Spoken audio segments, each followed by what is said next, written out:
Не питай, є забранено знаті, кой край живота за мене, кой за тебе чи Богові даті, о Левконоя. І не іскушавай, вавилонське ті броєве, коліко болі є, да прихватимо све, що чесе догодіті. Да ліче нам дати много зима Юпітер, или ово є последня, зима, кое сада разбije Тиренсько море, налітить сама от пуміце. Буді мудра, прочищавай віно, і скраті дугу наду до краткog времена, док разговарamo, злонамерно време, бежі. Ухваті дан, що є мanje могуче, веруй наївно у будучност.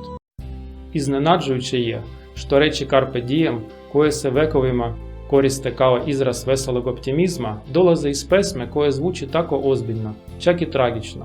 Ova pesma je napisana pre 2040 godina, kada je Horacio imao 42 godine. Nije to bila posljedna zima njegovog života. Jupiter mu je dao 15 godina više, ali je stvarno umro tačno na pragu zime, 5. dana pri kalendar decembra godine 766 od osnivanja Rima, ili kako to danas kažemo, 27. novembra 8. godine pre Hrista.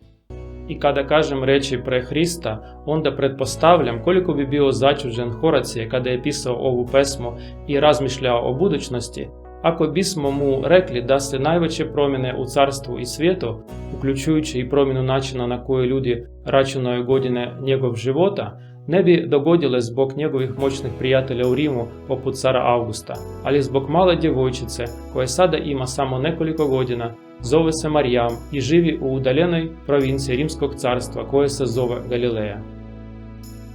Kad čitam ovu pesmu na latinskom, uvek sam zadivljen da vidimo ove reči baš kao što milijoni ljudi ih čitaju hiljadama godina, rimski carevi i ljudi koji su napisali Novi Zavet, za koju je već bila poznata stara pesma, i veliki pisci koji su stvorili književnost koja je postala kamen temeljac istih jezika na koje sam ponovo preveo ovu pesmu. Ne znamo da li je ime Levkonoja ime stvarne žene. Na grčkom znači beli ili čisti gde levko znači belo ili čisto, kao u rečima leukociti, bele ćelije ili leukemije, bela krv. I nus znači kao u rečima noosfera, kognitivne ili gnostici. I ovo ime savršeno odgovara savjetima da bismo trebali očistiti naše umove od nevolja i zabrinutosti, kao da filtriramo sedimente iz vina i da uživamo svaki dan kao što je, jer nikada ne znamo što će doneti budućnost.